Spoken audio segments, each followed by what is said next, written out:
안녕하세요. 알려줘 은이사의 은효상 이사입니다. 오늘 알려드릴 내용은요, 영업권 평가에 대해서 이야기 나눠보려고 합니다. 한 가지 실사례를 통해 좀 더 쉽게 이해할 수 있게 설명드리겠습니다. 네, 보통 영업권이란 개인 사업자를 하시던 분들이 법인 사업자를 만들어서 개인 사업자의 모든 영업 내용을 넘길 때 사용합니다. 즉, 개인 사업자에서 법인으로 전환할 때 이 영업권 평가라는 방법들을 많이 사용하시고는 하는데요. 목적은 절세에 있겠죠. 법인에서도 개인에서도 절세가 가능하기 때문에 세금을 아낄 수 있는 포인트가 있기 때문에 이 영업권 평가라는 방법들을 많이 사용합니다. 그런데 내가 내 법인에게 가치를 넘기는데 이걸 누가 평가할까요? 이걸 평가해주는 분들이 바로 감정평가사들입니다. 감정평가사들이 이 부분에 대한 업무들을 진행하고 있습니다. 네, 감정평가사들은 이 업체에서 그동안 운영했던 여러 가지 영업 노하우라든지 수치상으로 표현된 회계 자료상 표현되어 있는 여러 가지 산식들을 보고 회사에 유리하게 평가할 수 있는 방법들을 고려해서 산정된 평가 금액을 만들어냅니다.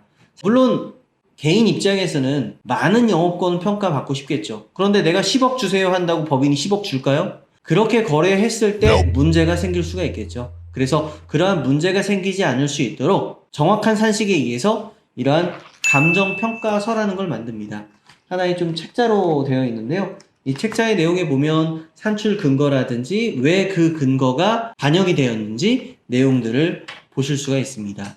한 가지 사례를 언급해 드릴까 합니다. 최근에 3억 2천 정도의 영업권 평가 금액이 나온 업체입니다. 이 업체는 사실 난이도가 상당히 높았습니다. 왜 그러냐면 업력이 짧았어요. 그러니까 2019년에 한 중반부터 사업을 하기 시작하셨고 2020년에 온전한 재무제표가 하나가 완성이 됐고 2021년 초반에 영업권 평가가 진행이 됐습니다. 그러다 보니까 횟수로는 3년이지만 실제 영업을 하신 거는 1년 반도 안 되는 상태에서 의뢰를 하셨어요. 그런데 아무래도 사업 초기부터 수입이 많이 생기시지 않으시잖아요. 2019년에 결손이었습니다. 2020년에 결손이었고요.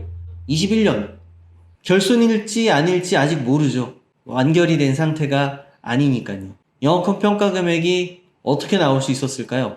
현재 6개월 정도의 매출을 보니까 2020년에 비해서 상승됐다는 걸 볼 수 있었습니다. 그러니까 2020년에 매출이 한 4억 5천, 4억 6천 정도 마무리되었었는데 2021년 6월 기준으로 매출이 한 3억에서 4억 가까이 나와 있는 상태였어요.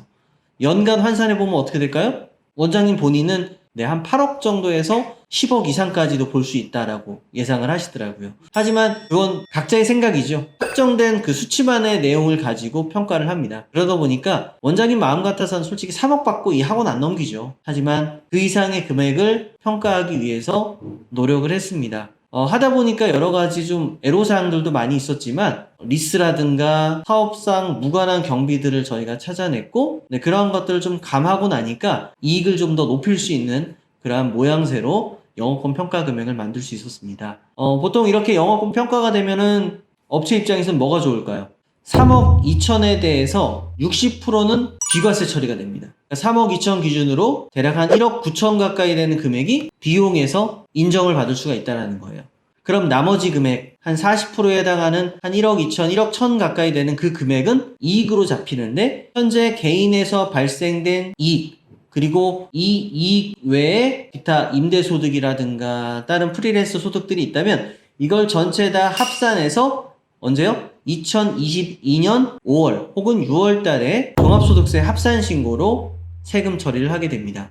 법인 입장에서는 이 3억 2천이라는 부분에 무형자산이 생겼기 때문에요. 5년간 감가상각해 나가게 된다면 대략 한 6천만 원 가까이 되는 감면 효과를 매년 볼 수가 있는 겁니다. 좋죠? 그런데 간혹 신규 법인 설립해서 영업권을 넘기지 않고 두 개의 사업장으로 운영하는 케이스들도 있습니다. 상황에 따라 다를 수 있지만 저희는 가능하다면 영업권 평가를 꼭 받아서 법인 전환하는 걸 권해드립니다. 만약 영업권 나올 게 없다. 그럼 그렇게 하셔도 상관없지만요. 그래서 오늘은 간단한 사례지만 영어권 평가를 받을 수 있을지 없을지에 대한 그 검토를 꼭 해보시고 나서 그냥 안 나온다고 포기하지 마시고요. 나올 수 있는 방법들을 최대한 알아봐 드릴 테니 문의 주시기 바랍니다. 그러면 우리 업체에 대한 다양한 정보들을 바탕으로 영어권을 많이 받을 수 있다면 앞으로 법인에도 도움이 되는 거니까요. 개인에도 도움이 되고 그런 방법들을 찾아서 알려드리도록 하겠습니다. 네, 오늘은 짧게 영어권 평가에 대한 내용을 다뤄보았는데요. 상당히 다양한 정보들이 있습니다. 다양한 사례들이 있고요. 그래서 그러한 점들에 맞춰서 컨설팅이 진행되기 때문에 문의 주신다면 각각의 상황에 맞게 진행을 도와드리도록 하겠습니다. 감사합니다.